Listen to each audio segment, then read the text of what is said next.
back in northern Peru. No, stop that crap. Okay, serious. It's a corn fritter, mate. It's corn, onions.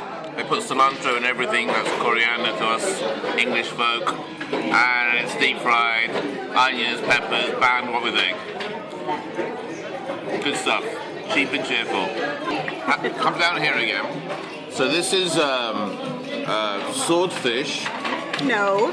No, it's not. What is it? Stingray. It's stingray. It's stingray. It could be swordfish. No, it's not actually. It's stingray, and it's cooked ceviche style. So with lemon juice, coriander, and what else? Ají. Ají, which is like the spice of the dish. Onion and a little bit of garlic. Onion and garlic.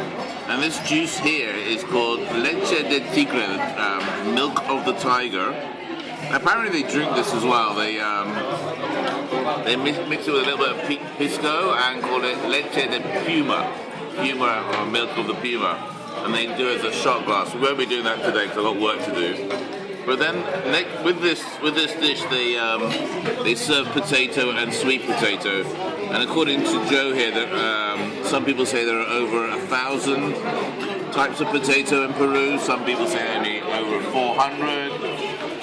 Anyway, whatever. There's a lot of potato. And here's the stingray, which sounds weird because I've never eaten it. And basically, it's sliced up pretty thinly, ceviche style. Onion, coriander. I mean, you get every type of ceviche in Peru. And whenever you meet someone, they go, "Have you tried the ceviche?" Of course I've tried the ceviche. I mean, but I can't have ceviche for breakfast, lunch, and dinner. But anyway, here we are again with ceviche stingray. So it tastes okay. I mean, it's got a good kick to it. I think there's also lime in it because it's quite tangy. Really fresh. They serve it with these beans, I think, to calm the heat down. I'll try some of this sweet potato. Not very sweet, but it's nice. Yeah. We're going to be trying this in a bit. I'm a bit worried about this actually. This is the blood, fried blood. Joe's going to tell us what this is called again. What's this called again? Sangrecita. Sangrecita. And if we come close, can you see? I mean, this is not for the faint-hearted. This is in fact a blood, and not just any old like lamb or beef, that we have a juicy steak. All this has been made from chicken blood. It has indeed. And to tell you the truth, it doesn't really taste. It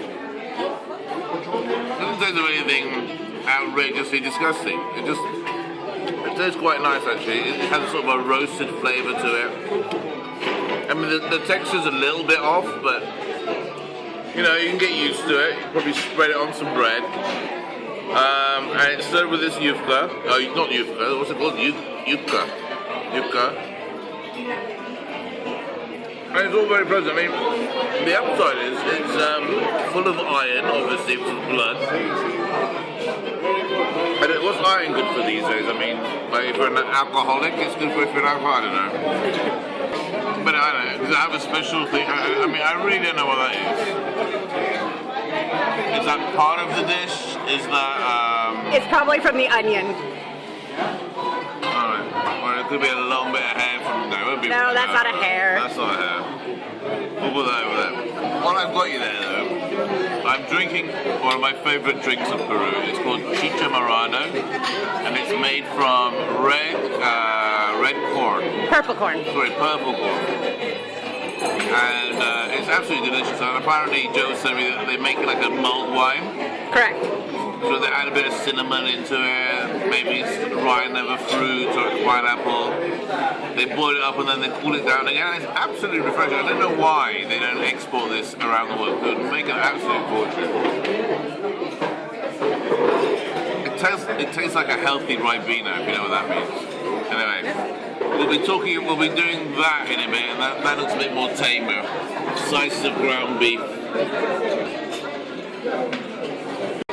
This is the dried beef that Joe was telling us about. I'm I mean, there might be a story behind this, but I just want to remind people that when I did my Mongolian video, and how the riders would get the meat and then put them in the saddle, underneath the saddle and the animal, and the salty sweat would dry out the meat. Now, this is probably the same way they did it in the old days. I'm not saying they do that now, but this is definitely like a biltong, so a dried out meat, probably mixed in with some herbs and garlic.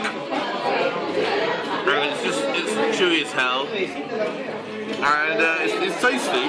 But you can tell that they use this definitely when the nomads were traveling north to south or east to west in the winter months, and they needed protein. It's tasty, it's very salty. It could be animal salt, I don't know, like horse sweat, but we're good. Anyway, so all you whingers out there constantly complain that I never ever do desserts. I'll tell you why I don't desserts. This is a typical Peruvian dessert. And, well, you know what? I'm going to leave this one to Joe because it's just not my cup of tea. Go on, Joe. It's not fair. This isn't necessarily my cup of tea either, but this is a very traditional dessert that you would find up north. It's called a King Kong, like the gorilla.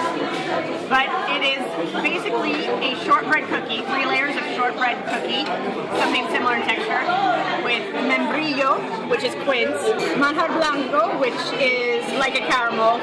It's dulce de leche is how most people would know it, and pineapple. This particular one is not necessarily my favorite dessert, but it is very traditional, and since we're eating northern food today, it was only appropriate that we did the dessert that goes along with it.